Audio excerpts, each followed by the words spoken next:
афсонаи калла ва дили мурғак. боре саёде ба шикор баромад. ӯ хеле дар беша сарсарӣ гашт, аммо сайде ба даст наомад. ногаҳ чашмаш ба мурғаке афтод. он чунон паррандаи зебо буд ки дар аввал ба паррондан дилаш нашуд, аммо ин ҳолат дер давом накард. саёд тир кушод ва мурғак аз шохи дарахт сарнагун афтод. шикорчӣ сайдашро гирифту рӯ ба хона неҳод. аз муқобилаш пиразане баромад ва мурғаки дасти ӯро дида гуфт: оё медонед ки ин чӣ хел паррандаро дар даст доред?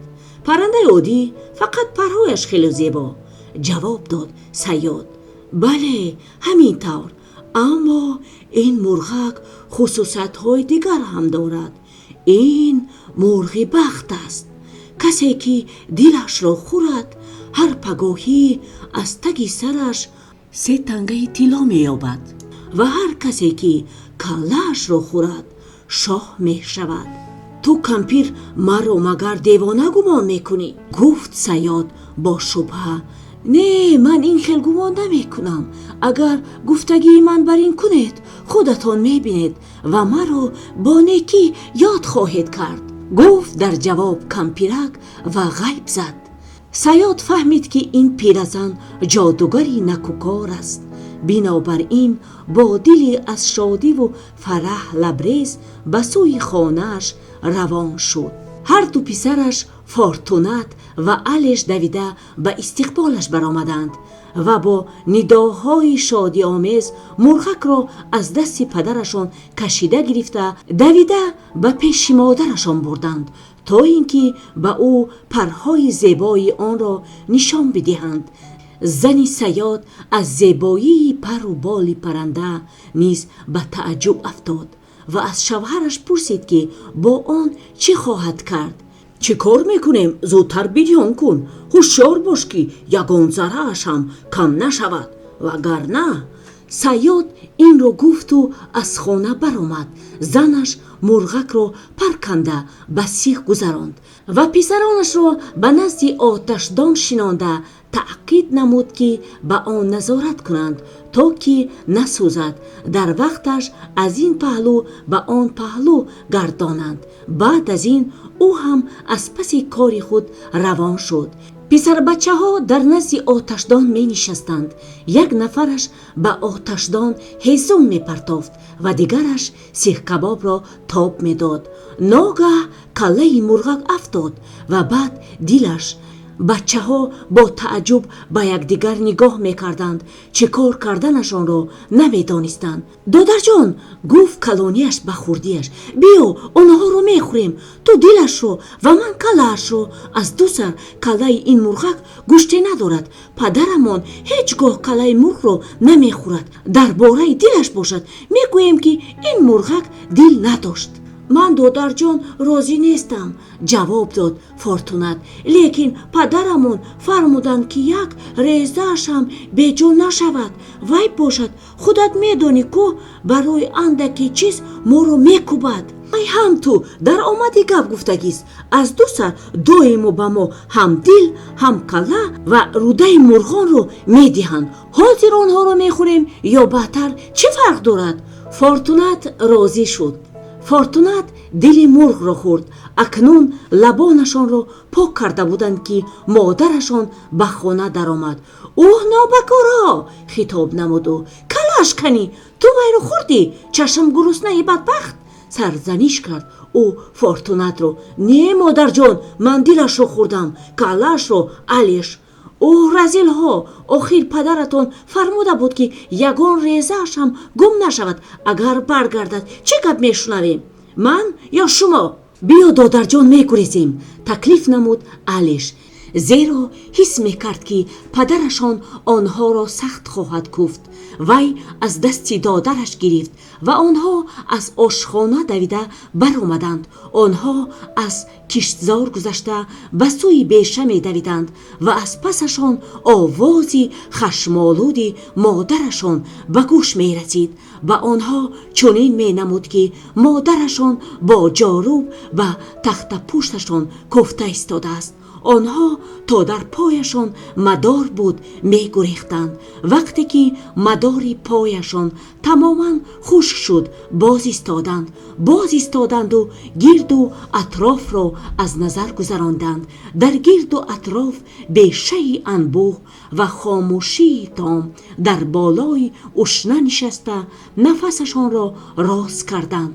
ба хона бармегардӣ? мепурсад Фортунат аз бародараш. магар ман девона шудам ки бо пои худ ба шатахӯрӣ равам? беҳтараш рост рафтан мегирем, шояд ба ягон ободӣ мерасем. ҷавоб дод Алиш. ки ба мо нон ва сарпаноҳ медиҳад? агар медонистам дили мурғро намехӯрдам. бо овози баланд шиква мекард Фортунат. ихтиёрат, лекин ман ба хонаамон барнамегардам. падарамон моро зада мекушад. биё як дунёро тамошо кунем. мо аз чӣ метарсем? ба мо ҳеҷ гап намешавад. суханони Алиш бародарашро шердил карданд ва онҳо ба пеш қадам задан гирифтанд. вақте ки аз беша баромада ба деҳаи наздик шуданд, ҳаво торик шуда буд. онҳо дар киса яктин ҳам надоштанд. шикамашон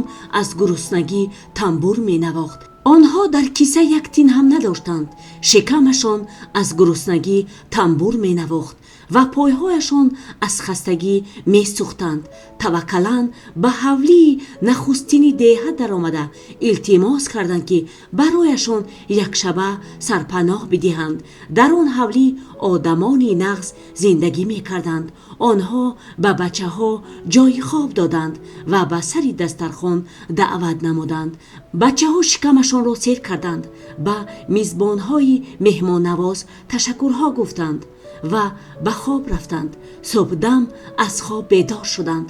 бонӯи хона ба онҳо ношито овард. онҳо ношито карданд, боз роҳи худро пеш гирифтанд. хизматгорзан ки баъд аз рафтани онҳо пахорро бароварданӣ буд, дар ҷои сарашон 3 тангаи тиллоро бидид. соҳиби хонаву занаш ба чунин қарор омаданд ки онҳо аз ашрафзодагонанд ва афсӯс хӯрданд ки барояшон бистари нарм ва таомҳои лазиз тайёр накарданд. писарбачаҳо дар ин вақт аз деҳа хеле дур шуда буданд ва аз ин хабар надоштанд. боз тамоми рӯз роҳ паймуданд ва дар охир ба работи пуршукӯҳе расиданд ки дар он заминдори бефарзанде зиндагӣ мекард.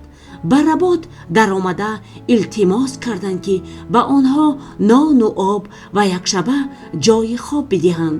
заминдор онҳоро дида пурсид ки писари кистанд ва ба куҷо равонанд. оё ба ӯ писархонд шудан намехоҳанд? бародарон ба ӯ тамоми саргузашташонро беҳкаму кост нақл карданд ва барои ба ӯ писархон шудан розигӣ доданд ва пагоҳӣ боз дар зери болини онҳо 3 тангаи тилло мехобид. заминдор ҳайрон шуд. бо вуҷуди ин ҳарфе нагуфт. бачаҳо ҳам дар он рӯз ва ҳам фардояш ва ҳам пасфардояш дар ин бора даҳон накушоданд. дар ин вақт заминдор фаҳмид ки яке аз меҳмонҳояш ҷодӯ шудааст. вай қарор дод ки ба шаҳр ба хондан мефиристад ва баъд аз хатми таҳсил онҳоро писархонд карда тамоми молу мулкашро ба онҳо васият мекунад. заминдор бо ин мақсад бачаҳоро ба шаҳри калоне бурд ва барояшон якчанд муаллим гирифт, то ки ба онҳо ҳамаи он чизҳоеро ки барои одами соҳибмаълумот лозим аст таълим диҳанд. алиш дар хондан аз Фортунат пешқадамтар буд, чунки Фортунат шикорчӣ шудан мехост و چون از امر پدرخواندش گردن تافتن نمیخواست با دل ناخواهم در درسها اشتراک میکرد. سالها یکی از پس دیگر میگذشتند و روزی ختم تعلیم و بازگشت به خانه نیز رسید. خدمتگاری وفادار چیز و چاره جنابش را غون داشته راهی رباط را پیش گرفت. برادران قرار دادند که پیاده می روند. در تمام این مدتی که برادران در اختیار زمیندار بودند، فورتونات چخیل بخت داشتن خود را فهمیده نمی توانست. زمیندار برای آنها خدمتگار تعیین نمود که در صداقت او شبهه‌ای نداشت.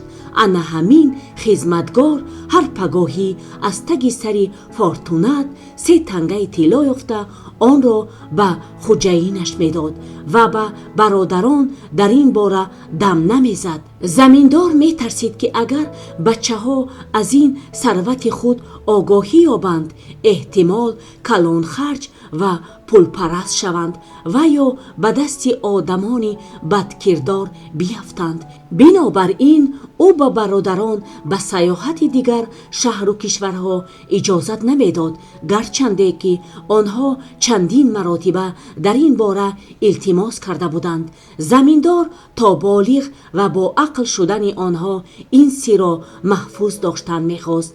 انا به همین طریق فورتونات از تنگه های طلای خود خبر نداشت. همین که خدمتگارشان رفت، برادران ملتقی شکاریشان را به کتف گرفته زود از شهر برآمدند. به پدرخواندشان مکتوب نوشته التماس کردند که از آنها خفه نشود و برای خیر و خوش را نصیحه کردنشان معذور دارد. در آخر مکتوب به پدرخواندشان برای همه نیکی‌هایش تشکرها گفتند و وعده دادند که بعد 1 سال به نزدش برمیگردند. یک سری قدم به نزد پدر و مادرمون درآییم چی؟ تکلیف نمود فورتونات به اهلش. به خونه همون بود دستی خولی؟ نه، من تا بای نشوم به خونه همون بر نمیگردم، چون که به پدر و مادرمون یاری دادن لازم. گفت اهلش. گپت حق دادر جان، به ما از حساب پدر و مادرمون زندگی کردن خوب نه. بیا در این دنیا کمتر سیاحت کنیم، شاید کارمون برار گیرد. آنها چندین روز راه پیمودند، همه پولشان را صرف کردند و در آخر به شهر کلان رسیدند. به کاروانسرای در آمدند و از صاحب آن نویگری های شهر را پرسیدند. گپی نو نیست، گفت صاحب کاروانسرای، فقط شاه ما آدمی را جستجوی دارد که خط و سواد خوب داشته باشد. خودش حالا خیلی پیر شده است. آره، یک دختری دارد، اما آدم درستی نیست که به او به اداره کردن دولت کمک نماید. میگویند که اگر چنین آدم یافت شود معاش کلان میدهد. خوش برادر جان، همراه به نزد شاه رویم چی؟ پرسید اهلش از فورتونات. به تو چنین کار موافق است، اما به من نه، جواب داد فورتونات. اگر شاه تو را به کار قبول کند، من تنها راه خود را دوام خواهم داد. اهلش به بارگاه رفته خواهش نمود که از او به شاه عرض کنند. شاه چون بدید که اهلش جوان دانا و با عقل و زیرک است، به پرسجوی بسیار او را چون نخستین مقرب درباری به کار قبول کرد. اهلش دویده به نزد برادرش رفته از کشایش کار خود نقل نمود و تکلیف کرد که همراه او در دربار بماند. فورتونات تکلیف اهلش را قبول نکرد و به او خوشبختی و کشایش کار آرزو نموده راه خود را پیش گرفت. دیری نگذشته سرسری گشتن به دلش زد. پولش تمام شد، لباسش درید، پایهایش درد میکردند و گرسنگی عذابش میداد. با وجود این نمیدانست که برای یک شبه سرپناه چقدر پول میدهد. بار غریبی بگاهی به کوشک کلان رسید که در آن از عائله زمینداری بوی تنها زنش زنده مانده بود. فورتونات از دل گذراند که باید در اینجا برایش کاری یافت شود. بویزن زنی بدخشم و چشم گرسنه بود که به خدمتگارانش شکم سیری نان نمیداد. وی فورتونات را به کار نگرفت و حتی یک شبه سرپناه هم نداد. اما قراوول کشت که آدمی رحمدلی بود در یک گوشه قراولخانه یک بغل خاشاک پرتافته برای فورتونات جای خواب تیار نمود و شکمش را سیر کناند. پگاهی از زیر سر فورتونات 3 تنگه طلا یافتند و از این سخت حیران شده برای مصلحت به نزد خواجه‌شان یعنی بویزن دویده رفتند. بویزن چون پرسجو کرده فهمید که تنگه های طلا را از زیر سر آن جوان گدامانند یافتند که به خدمتگاری او در آمدنی بود. زود فرمود که وی را فوراً به نزدش بیارند. فورتونات به نزد بویزن آمد و شکارچی تعیین شد. بویزن حیران بود که فورتونات به عوض زحمتش پول طلب نمی کند و باز خدمتگاران هر سحری از زیر سرش 3 تنگه طلا گویا همین حاضر سکه زده باشند می یابند. بویزن به نزد زنی که در تمام ناحیه چون زنی جادوگر نام برآورده بود و کارهای عجیبی را انجام میداد رفته همه این قصه را یک یک حکایت نمود. جادوگرزن با دقت گپی بویزن را گوش کرده گفت که شکارچی دل مرغ بخت را خورده است و این دل قوه جادویی دارد. در دل بویزن که خود طبیعتاً زنی بدکردار و چشم گرسنه بود آتش حسد علنگه زد و به جادوگر پولی بسیار وعده کرده التماس نمود که دل آن مرغ را از فورتونات ستانده به او بدهد. وی هم وعده داد که به کوشک آمده در هنگام خواب بودن فورتونات از صندوق سینه‌اش دل آن مرغ را بیرون می آرد. همین که در کوشک همه به خواب رفتند بویزن جادوگرزن را به خانه‌چه فورتونات درآورد. جادوگرزن به او فرمود که از خانه‌چه برآید. جادوگرزن بعد از چند ثانیه از نزد فورتونات برآمده و به بویزن دل مرغک را دراز کرده گفت امشب آخرین بار در زیر سر شکارچی شما تنگه طلا پیدا می شود. این دل را بخورید و فردا در زیر سر شما پیدا خواهد شد. بویزن زود دل مرغک را فرو برد و به جادوگرزن مکافات وعدگی را داده گسلانید. بویزن قرار داد که فردا تا که دیگر مزد ندهد فورتونات را از کار پیش می کند و تا که زودتر قصور آن پولهایی را که به جادوگرزن داده بود برآورد خوراک خدمتگارانش را هم کمتر خواهد کرد. جادوگرزن پول را گرفت و نهانی این زنی چشم گرسنه را باب کرد. وی دل مرغ بخت را از صندوق سینه فورتونات گرفتنی هم نبود و بویزن دل مرغک عادی آورده داد تا که با همین را جزای این زنی چشم گرسنه و بدکردار را به دستش بینهد. پگاه همین که صبح دمید فورتونات را از خواب بیدار کرده و در تک کاسه آشی یوغان داده از کوشک بیرون کردند. وی اشکانش را به زور نگاه داشته از دشت می گذشت. به کجا رود؟ ناگه چشمش به بیشه خوشمنظره افتاد که درختانش پر از میوه بودند. میوه هایش چنان رنگین و زیبا بودند که گویا رسامی ماهر آنها را کشیده باشد. کنی کمتر از این میوه ها کامم را شیرین کنم. از دل گذرانید او و یک سیب را کند. یک تصور کنید که با او چه بدبختی روی داد. هنوز سیب رو تمام نخورده بود که او به خر تبدیل یافت. از افتش کم عذاب کشیده بودم، ناله کرد فورتونات و از شدت یأس و ناامیدی سرش رو به درختان زدن گرفت. گویا با همین طریق به زندگانی پدرود گفتن میخواست، اما کلش گویا از سنگ باشد، هیچ آسیب نمیدید.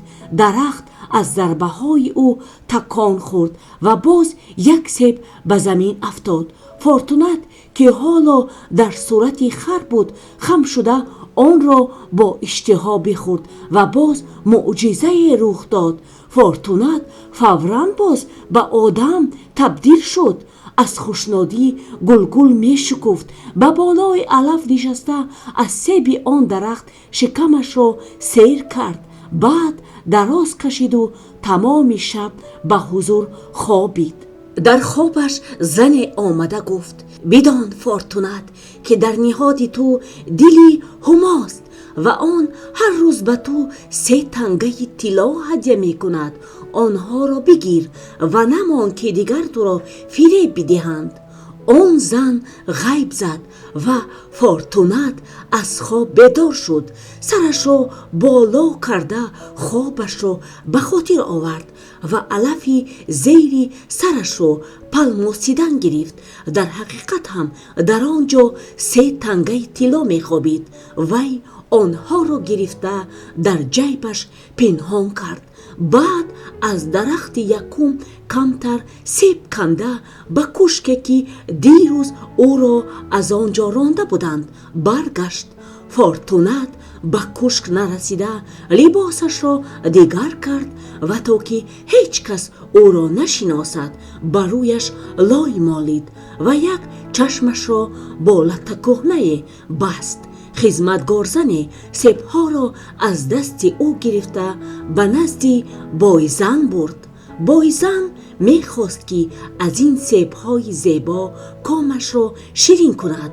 بنابراین خدمتگارش را فرستاد که نرخی آنها را فهمیده بیاید. فورتونات سیبهایش را ارزانکک فروخت و همین که خدمتگار زن پولش را برآورده داد زود از کشک دور شد. بایزن با حریصی به سیب در افتاد و فوراً به خر تبدیل یافت.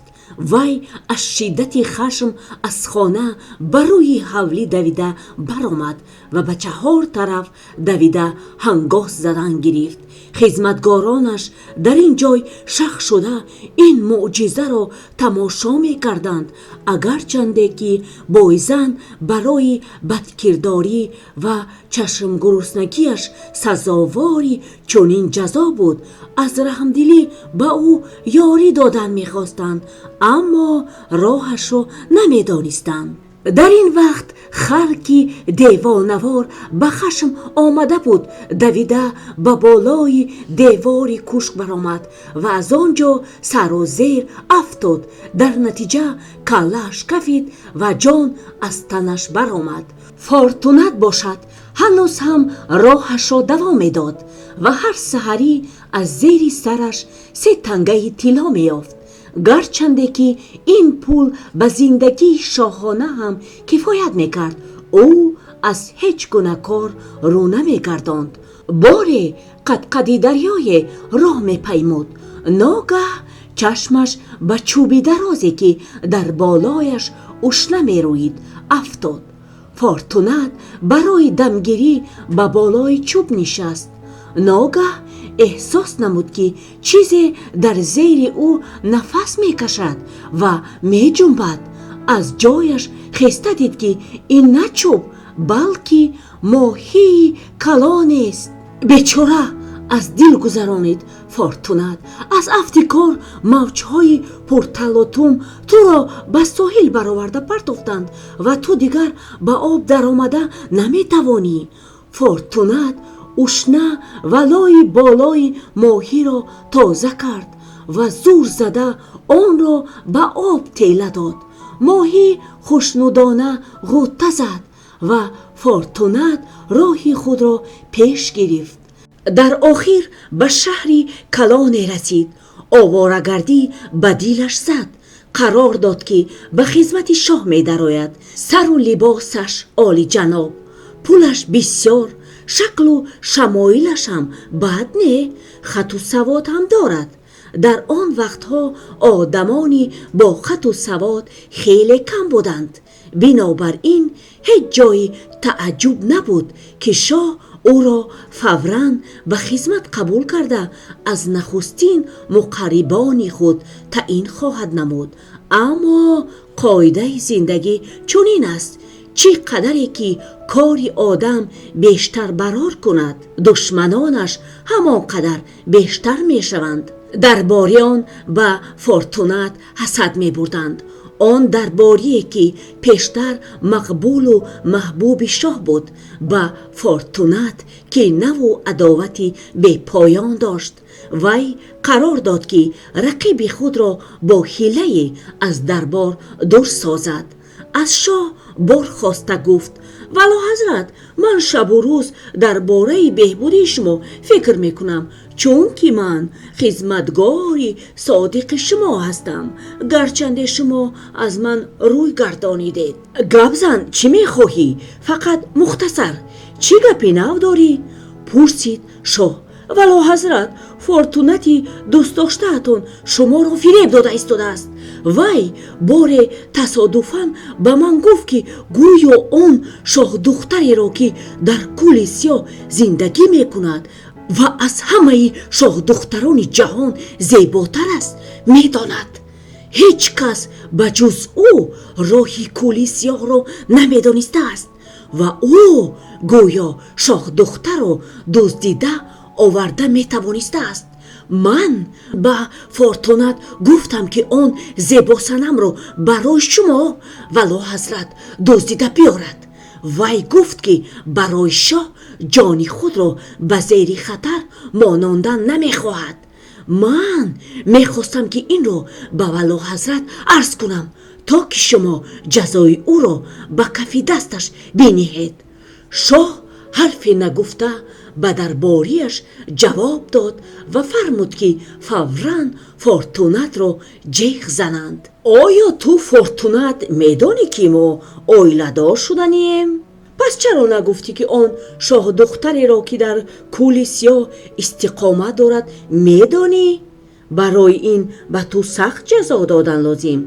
аммо агар баъд аз 3 ҳафта шоҳдухтаро ба боргоҳи мо биёрӣ, аз гуноҳат мегузарам, гуфт шоҳ. фортунат аз ин суханон сахт ҳайрон шуд. дар ин вақт он туҳматгари нобакор ба наздаш омада бо тамасхур гуфт: дӯсти азиз, бисёр ҷавонмардон барои ин шоҳдухтари зебо ин ҷаҳонро падруд гуфтаанд. агар ту ҳам ӯро ёфта натавонӣ, сарат аз тан ҷудо мешавад.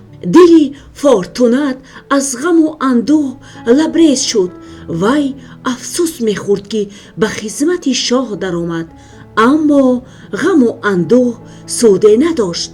шоҳ бо ӯ ҳатто гап задан ҳам намехост.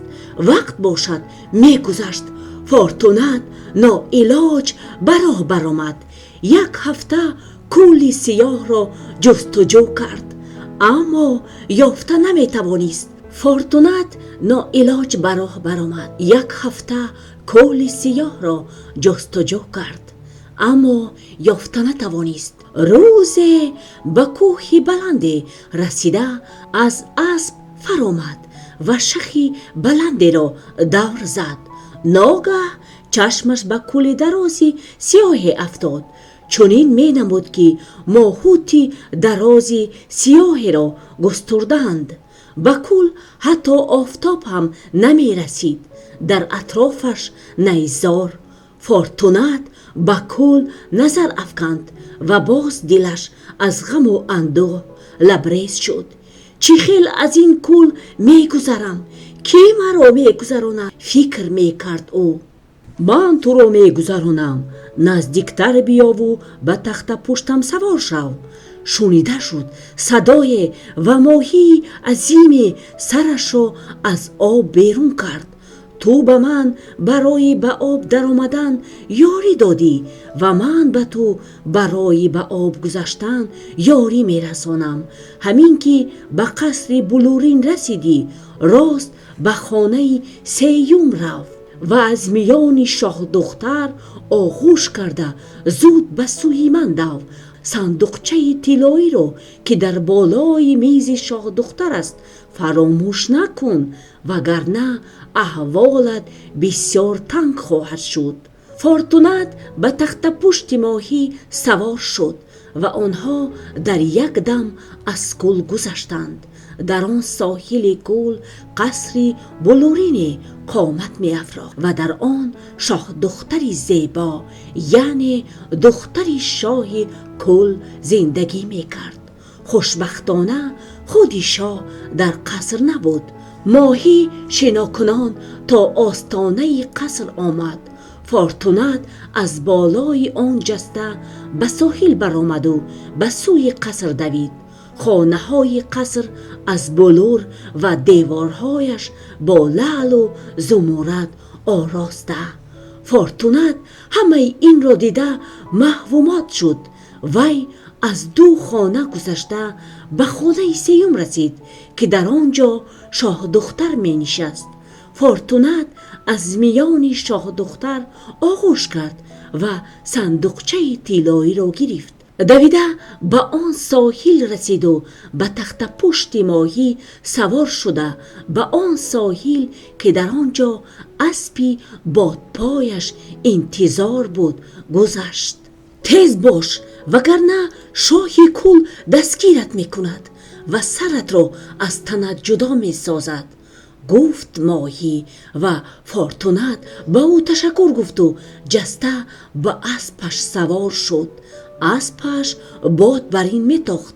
در این وقت شاه به قصرش برگشته دخترش را نیافت و چنان به خشم آمد که در کل بوران برخاست و غوریش موجها تا کوههای بلند رسیدند.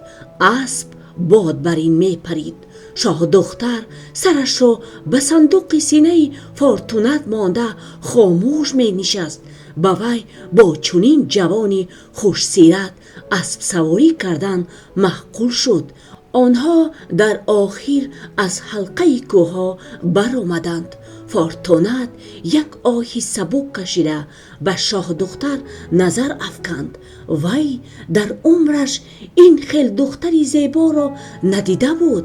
در این وقت شاه دختر سرش را بالا کرده گفت: من اکنون به قصر پدرم برگشته نمیتوانم. من اکنون یک عمره از آن تو. به من بگوی که تو کیستی و مرا کجا میبری؟ فورتونات واله و شیدای دختر شده بود، اما ناعلاج به او حقیقت حال را حکایت نمود.